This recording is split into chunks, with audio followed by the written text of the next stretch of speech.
Pronto, pessoal, retornando, a gente está aqui vendo a parte da supremacia e da indisponibilidade, que são dois princípios base. A gente já sabe que o administrador vai em busca do bem-estar coletivo. O bem-estar coletivo ele é superior ao bem-estar particular.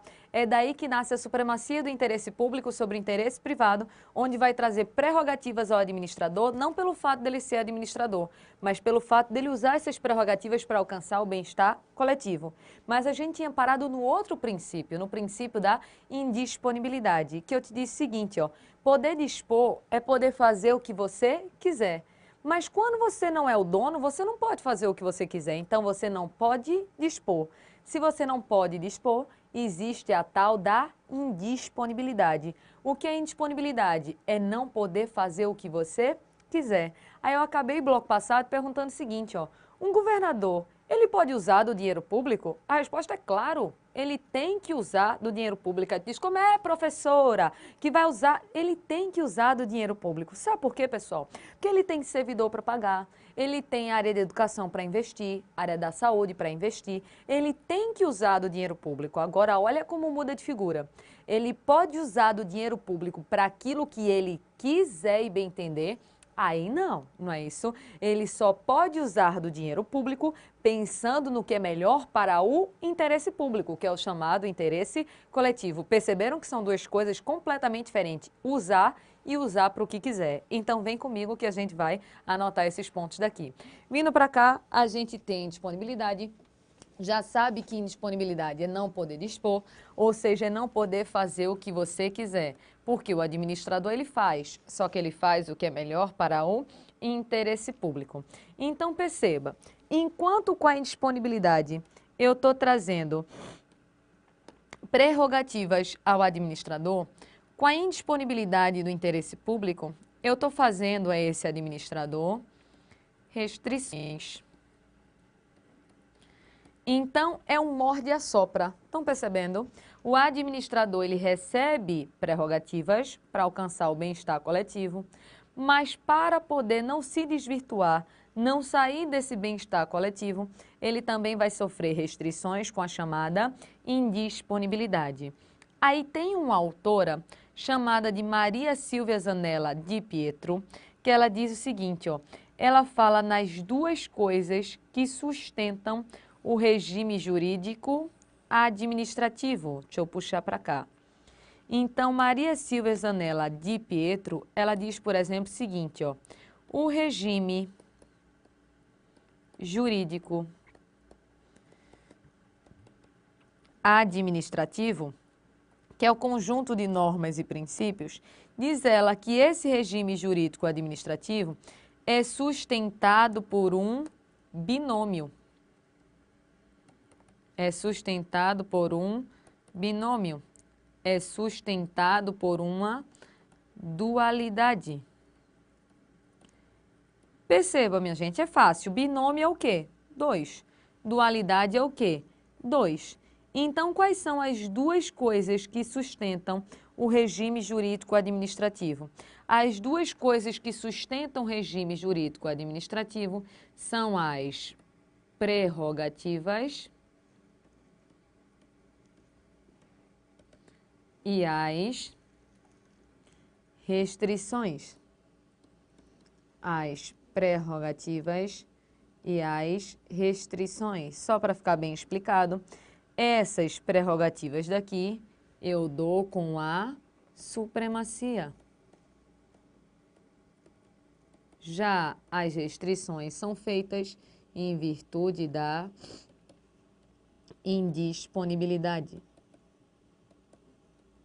É por isso que esses dois princípios são chamados de supraprincípios, porque eles fundamentam a atuação administrativa, porque a atuação do administrador ela é fundamentada nesse binômio, prerrogativas e restrições. Estão percebendo que é um morde-a-sopra? Que cai entre nós. Se eu não der prerrogativas ao administrador, ele não consegue limitar o interesse individual em prol do interesse coletivo. Então, sem prerrogativas, o administrador é um particular como outro qualquer. Sendo um particular como outro qualquer, ele não vai conseguir planejar atos em prol do bem-estar coletivo. Então, as prerrogativas, elas são necessárias. Da mesma forma que é necessária fazer restrição, porque pensa comigo, se eu não coloco limites no administrador, ele vai achar que é o rei, ele vai achar que tudo pode fazer. Então, toda vez que o administrador ele atua sem limites, ele tem a tendência a cometer excessos. Então, é por isso que fica nesse morde e assopra. Dou prerrogativas, mas também faço restrições. Dou supremacia, mas junto vem a indisponibilidade. É nisso que se sustenta a atuação administrativa. Beleza, pessoal? Vamos partir então para os princípios constitucionais expressos. Vem comigo. Vindo para cá, vai, vou dar 3 segundos para tu dar o print, para poder copiar essa tela daqui. Vai, copia, bota na parede do teu quarto. Ficou bonitinho o desenho, hein? Ó, o bonequinho até tá sorrindo para você. Então, agora que você já copiou, a gente volta para o nosso material aqui em slides e entra nos próximos princípios, que são os princípios constitucionais expressos, que são aqueles que se encontram no artigo 37 da Constituição Federal.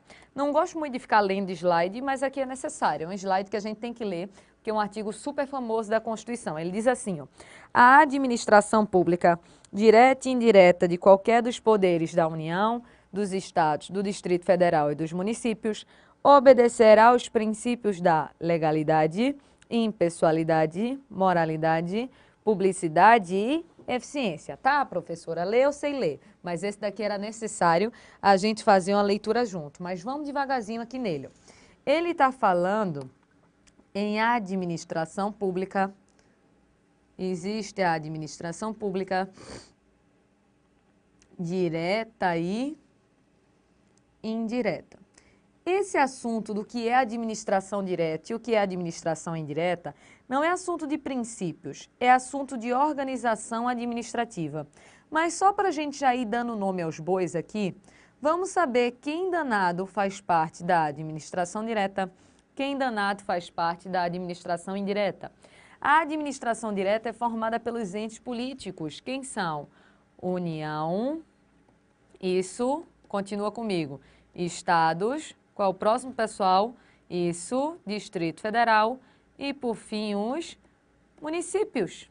Então, a administração direta é formada pelos entes políticos, União, Estados, Distrito Federal e municípios. E a administração indireta vai ser formada por quem? Pelas autarquias, pelas fundações públicas,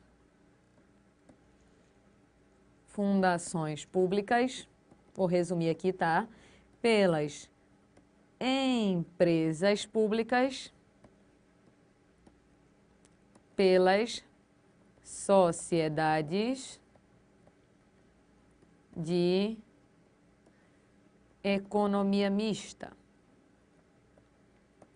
No tópico princípio, não vai te perguntar a característica de uma autarquia, de uma empresa pública, de uma fundação pública, de uma sociedade de economia mista. O máximo que pergunta é o seguinte, ó, quem vai ter que obedecer os princípios? Aí lembra que é todo mundo da administração direta, todo mundo da administração indireta. Toda vez que colocar uma exceção na sua prova, fica falso. Por exemplo, quando eu falo no INSS, como exemplo aqui, o INSS é uma autarquia. O INSS tem que obedecer aos princípios? Tem. Quando eu falo, por exemplo, na FUNAI, a FUNAI é uma fundação pública. Tem que obedecer aos princípios? Tem. Quando eu falo na Caixa Econômica, nos Correios, são empresas públicas. Tem que obedecer aos princípios? Tem. E quando eu falo na Petrobras, Petrobras é uma sociedade de economia mista. Ela tinha que ter obedecido aos princípios, não era pessoal, só que né, passou batido. Estão percebendo, né? Aonde eu quero chegar? Qualquer questão de prova que fale na administração direta e indireta e diga assim, ó, a administração indireta, exceto as empresas públicas, tem que obedecer aos princípios. Falso.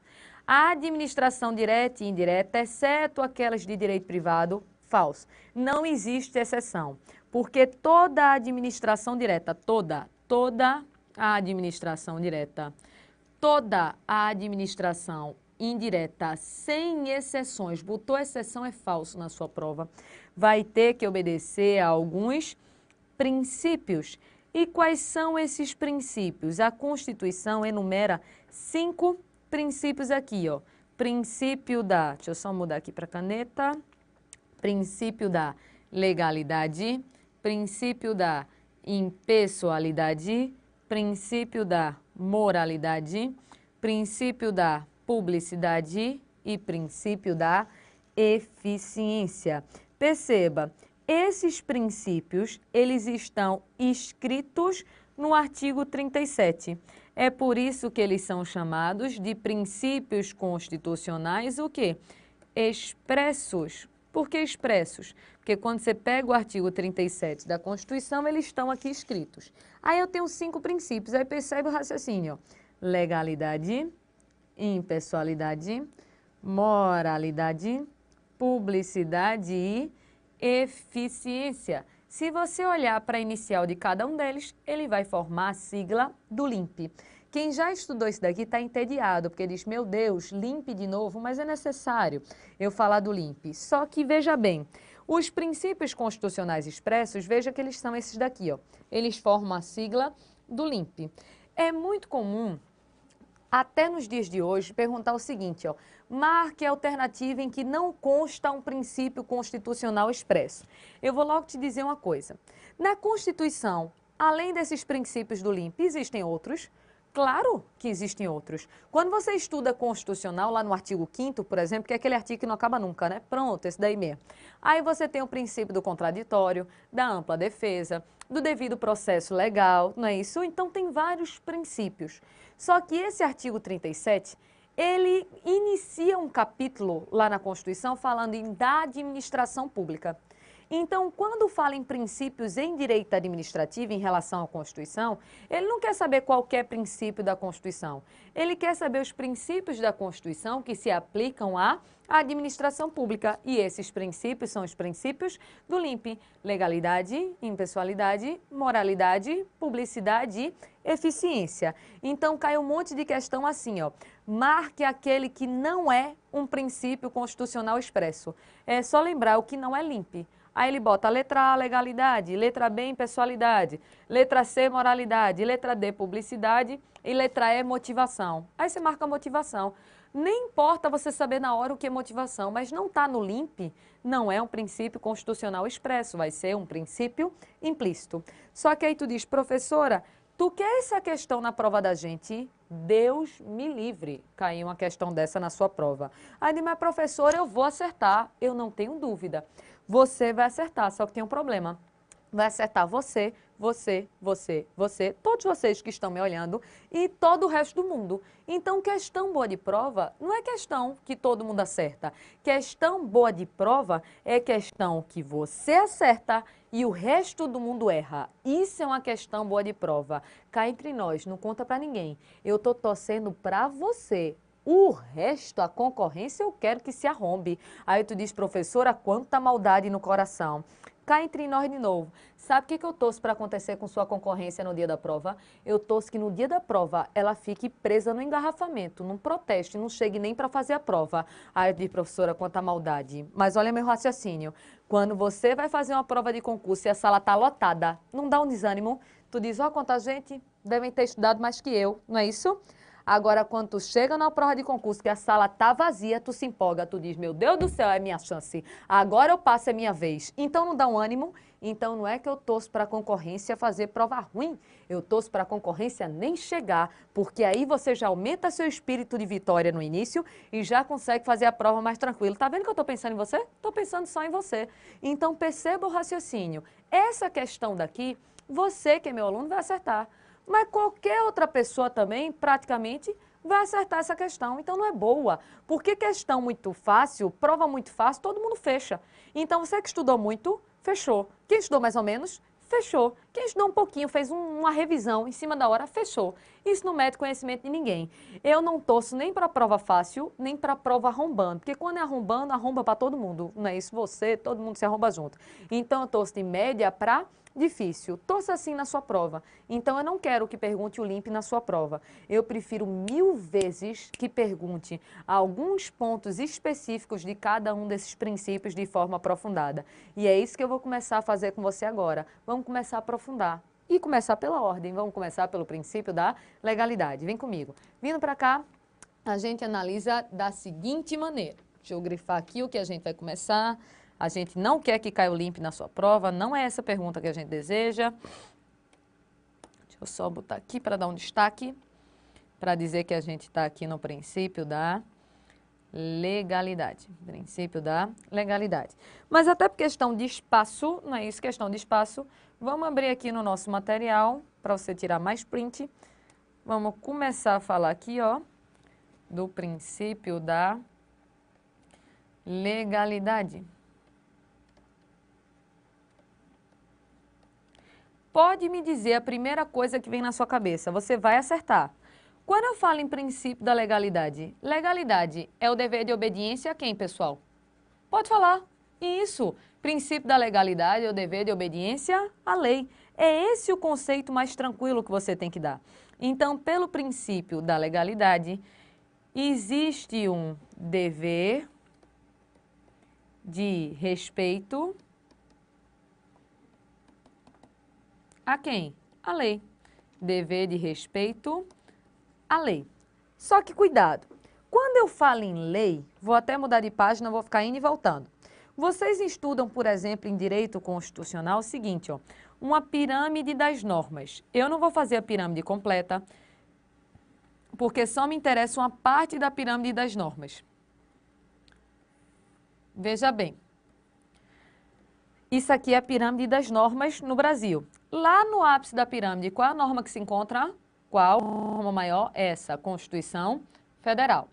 Abaixo da Constituição Federal, a gente tem quem? As leis. Tenho tanto as leis ordinárias quanto as leis complementares. Pergunta de constitucional, pessoal. Qual é a lei que vale mais? Ordinária ou complementar? Nenhuma, né? Elas têm posição de hierarquia. A única diferença é o processo de votação. Mas tanto lei ordinária quanto lei complementar vale a mesma coisa.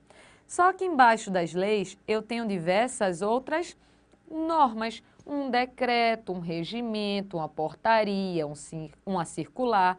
Eu tenho diversas outras normas. Então perceba, claro que em constitucional essa pirâmide é mais bem explicada. Mas aqui eu tenho todas as normas existentes em nosso ordenamento jurídico. Eu te pergunto o seguinte, ó, quando eu digo que o administrador deve respeitar a lei, é apenas a lei no sentido formal da palavra? Ou seja, é apenas aquela que é chamada de lei, lei ordinária, lei complementar? É apenas essa lei que o administrador tem que respeitar? Não, o administrador também tem que respeitar a Constituição? Tem. O administrador também tem que respeitar uma portaria, uma circular, um aviso interno? Tem, não é isso? Então, o administrador, perceba que ele vai ter que respeitar desde a norma de mais alta hierarquia até a norma de mais baixa hierarquia. Então, o administrador, ele deve respeitar todas as normas. Então, perceba que o que eu estou querendo falar com vocês é o seguinte, ó, que o princípio da legalidade, ele tem que ser interpretado de maneira ampla. Então, quando eu falo em princípio da legalidade, eu não estou dizendo que o administrador ele deve respeito apenas à lei. Eu estou dizendo que o administrador ele deve respeito a todas as normas. Então, ele tem que ser interpretado de forma ampla. E vai que cai isso daqui, ó, ia ficar bonito na tua prova. Quando eu falo em todas as normas existentes no nosso ordenamento jurídico, isso daqui aparece na sua prova sendo chamado de bloco de legalidade. Olha como é melhor do que o limpe para cair na sua prova. O que danado é o bloco de legalidade? É o conjunto de todas as normas. É o conjunto de todas as normas. Isso é o tal do bloco de legalidade. Então, perceba, o princípio da legalidade é o administrador observar a lei, mas não apenas a lei no sentido formal da palavra, porque ele tem que respeitar a Constituição e tem que respeitar todas as outras normas, ou seja, tem que respeitar todo o bloco de legalidade, porque o princípio da legalidade tem de ser interpretado de maneira ampla. Vamos botar isso daqui no outro desenho. Print. Pronto, vamos para cá. Então, quando eu falo dever de respeito à lei, eu estou falando a lei em sentido amplo. Por que a lei em sentido amplo? Porque eu estou considerando aqui todas as normas. Então, olha, se cai na sua prova, pelo princípio da legalidade, o administrador deve respeitar a lei. Certo ou errado? Certo. Pelo princípio da legalidade, o administrador deve respeito apenas à lei em sentido formal. É apenas a lei em sentido formal? Não, ó. Porque se for a lei em sentido formal, é só essa daqui, ó. É aquela que tem nome de lei. Essa é a lei em sentido formal, em sentido estrito, em sentido limitado. Não é apenas essa, porque o administrador deve respeito desde a Constituição até uma simples norma interna, que ele deve respeito a todo o bloco de legalidade. Vou até botar aqui do lado também. Então, todas as normas, isso daqui pode aparecer na sua prova, chamado de bloco de legalidade. Beleza, pessoal? Qualquer coisa tu grita daí de casa, que é capaz de eu escutar daqui. Só que tem um outro ponto de princípio da legalidade que eu tenho que ver com vocês, ó. Deixa eu dizer logo. O princípio da legalidade para um administrador e para um particular, ele significa a mesma coisa, pessoal? Princípio da legalidade para um administrador e para um particular significa a mesma coisa? Não. O princípio da legalidade para o administrador e para o particular é completamente diferente. Então, a gente vai ter que analisar, ainda volto para essa página, mas a gente vai ter que fazer uma tabela aqui, fazendo a diferença do princípio da legalidade para um particular. Vou tentar fazer uma linha mais ou menos reta para você, que eu nunca consigo. Princípio da legalidade para um particular.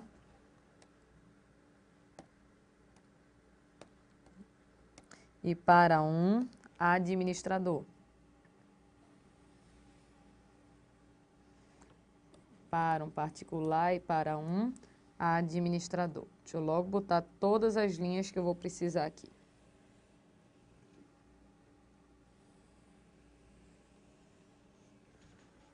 Vamos fazer uma tabela para fazer a diferença. Deixa eu logo fazer um raciocínio aqui com vocês. Deixa eu até evitar um tipo de pergunta que geralmente é feita para mim. De vez em quando, um aluno presencial, né? Geralmente isso acontece no aluno presencial. Ele chega para mim e diz assim, professora, a senhora trabalha ou só dá aula? Pensa numa alegria, né, de escutar isso. Eu me pergunto o que eu estou fazendo, né? Isso é hobby, é pura diversão. É por isso que eu já quebro o clima logo no início, né? Logo nos primeiros encontros e digo assim, ó, pessoal, eu não trabalho não, viu? Eu só dou aula, não trabalho. Puro hobby, lazer minha vida. Eu só dou aula. Ou seja, eu sou simplesmente uma particular. Não tenho nenhuma relação com a administração pública. Então, o que é o princípio da legalidade para mim, Ana Cláudia, já que eu não trabalho, eu só dou aula, sou simplesmente uma particular. Eu, Ana Cláudia, posso fazer tudo o que a lei não me proíbe. Então, o particular pode fazer tudo que a lei não proíba. Vamos anotar para ir para exemplo. Vem comigo. Vindo para cá, a gente visualiza o seguinte, ó. Princípio da legalidade para o particular é dizer que o particular ele pode fazer tudo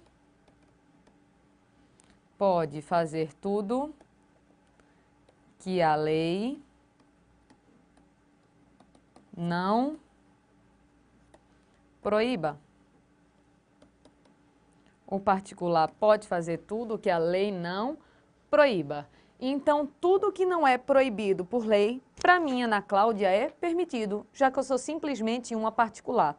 Vamos para exemplos. Vê só, se eu quiser, posso trabalhar ou não trabalhar. A escolha é minha. Se eu escolher trabalhar ou não trabalhar, não posso ser punida por isso, a escolha é minha.